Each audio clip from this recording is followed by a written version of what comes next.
Buaya merupakan kulit terbaik.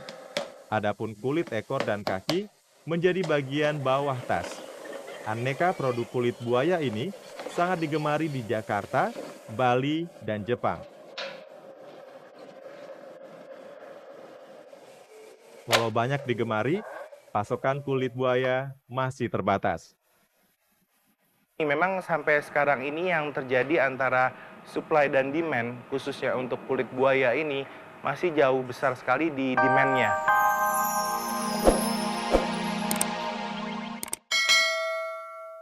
Penangkaran buaya di Cikande, Serang, Banten menjadi basis industri hulu hingga hilir buaya.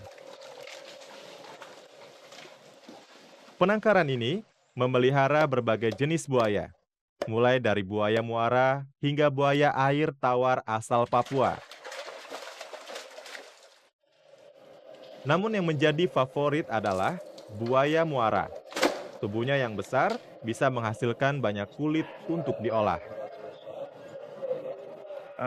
Kami di sini memilih memproduksi kulit buaya itu karena pertama yang kita lihat kulit buaya ini memiliki kelas tersendiri.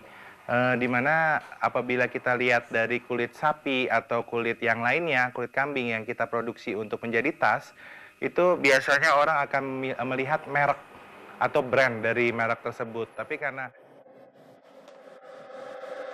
Buaya merupakan kulit terbaik. Adapun kulit ekor dan kaki menjadi bagian bawah tas. Aneka produk kulit buaya ini sangat digemari di Jakarta, Bali, dan Jepang.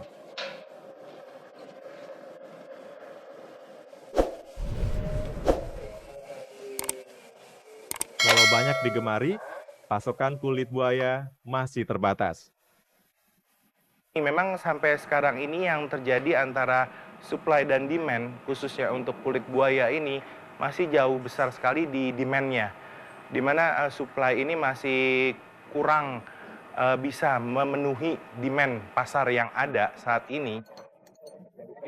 Karena buaya termasuk satwa yang dilindungi, produsen kerajinan kulit buaya tidak sembarang mengambil kulitnya.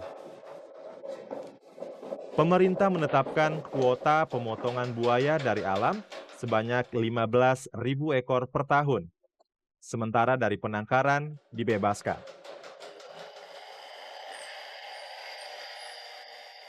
Dalam peraturan pemerintah itu diatur bahwa perusahaan yang akan menggunakan sumber daya utamanya dari kulit buaya itu diwajibkan juga harus memiliki penangkaran buaya dengan usaha untuk konservatif, di mana yang diinginkan dari pemerintah nantinya penggunaan kulit buaya ini tidak lagi diambil dari alam, tapi nantinya bisa kita gunakan dari hasil budidaya perkembangan yang kita laksanakan di perusahaan kita ini.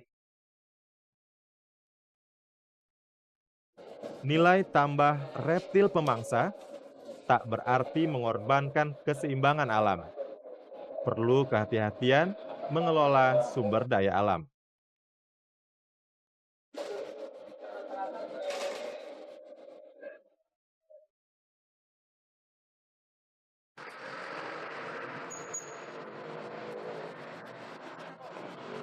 Walau terlihat sepi nih, bukan berarti pasar hewan di Jalan Baritu ini kurang peminat.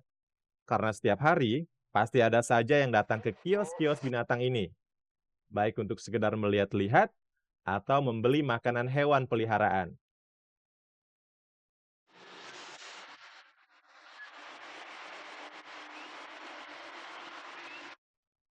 Selain reptil, tikus-tikus pun dijual di sini. Bentuknya mengemaskan, tidak seperti tikus yang sering kita lihat di saluran air. Ibu, Iya, wah Bu Rodi ini tikus-tikusnya untuk apa Bu? makanan ular. Makan ular. Ini tikus apa? Boleh dipegang Bu ya? Ini semua ular? Kalau Enggak. biasanya makan. Ularnya kalau tergantung besar kecilnya. Oh gitu? Iya, Ini tikus jenis apa namanya? tikus red. Red. Jadi tikus yang sebesar ini makannya Ini ular yang panggung ya. tangguh. Oh semakin besar ular, Makin besar lagi. Kecil lagi. Nah, lu digigit lu, digigit tuh. Ini harganya sekitar 7.500. Udah gigit loh. Itu hampir digigit loh. Ganas juga nih tikusnya Bu ya? Ya begitulah. Tapi ngomong-ngomong soal makanan tikus ini nggak cuma tikus saja ya Bu ya. Tapi kodok saya digigit loh. Ini suka ngigit. Tapi kodok juga nggak jual Ibu? Ibu nggak jual kodok tuh. Nah. Kodok kan artinya biasanya di restoran. Oh, di restoran? Iya.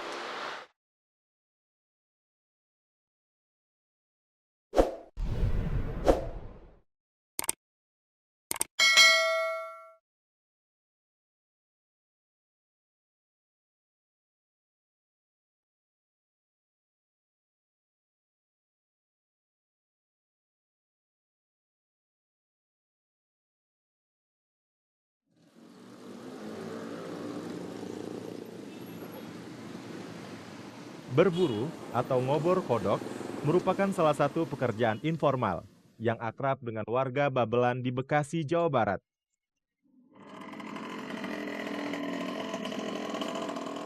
Herman misalnya, sudah 10 tahun pria yang kerja serabutan ini mencari nafkah dengan berburu kodok. Ia rela begadang, memburu kodok di malam hari demi membiayai sekolah keempat anaknya.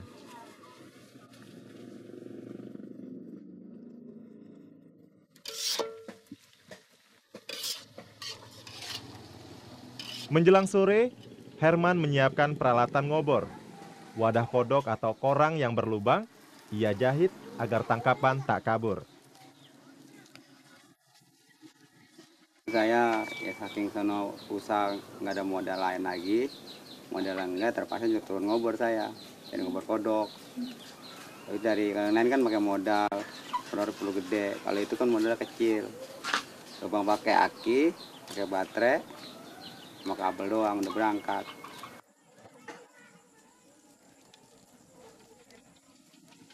Bermodal korang dan alat tangkap atau tampok, Herman berangkat ngobor kodok. Malam itu, rekannya Muyat turut pula mengais rezeki.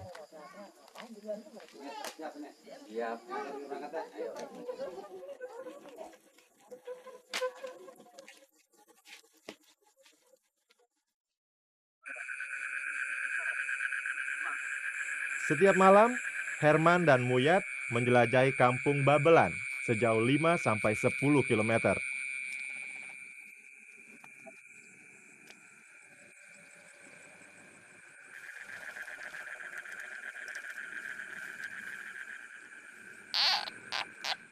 Saat krisis ekonomi 10 tahun silam, jumlah pengobor di Babelan sempat mencapai 200 orang. Namun, karena risikonya tak sebanding penghasilan, kini tinggal 30 pengobor yang masih bertahan.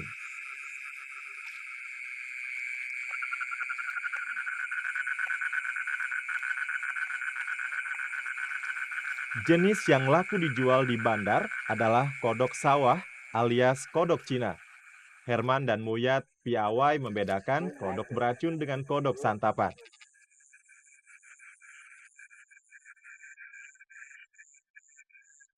Ya, kodok Cina aja itu. Yang dari dulu itu nggak pernah berhenti, masih laku terus. Dari harga dari 3.000 kilo sampai nanya sekarang 7.000. Itu pun 7.000 kalau yang digabruk 7.000, tapi kalau yang gede-gedenya 12.000 sama misri. Kalau yang kecilnya kalau sama yang dipilihin sisa yang gede-gede 5.000.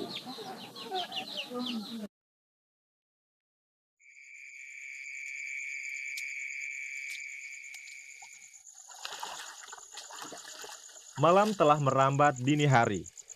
Saat kebanyakan kita tengah tertidur pulas, Herman dan Muyat justru sedang berkubang lumpur di saluran pembuangan air. Harapan cuma satu, tampok serta korang mereka dipenuhi kodok.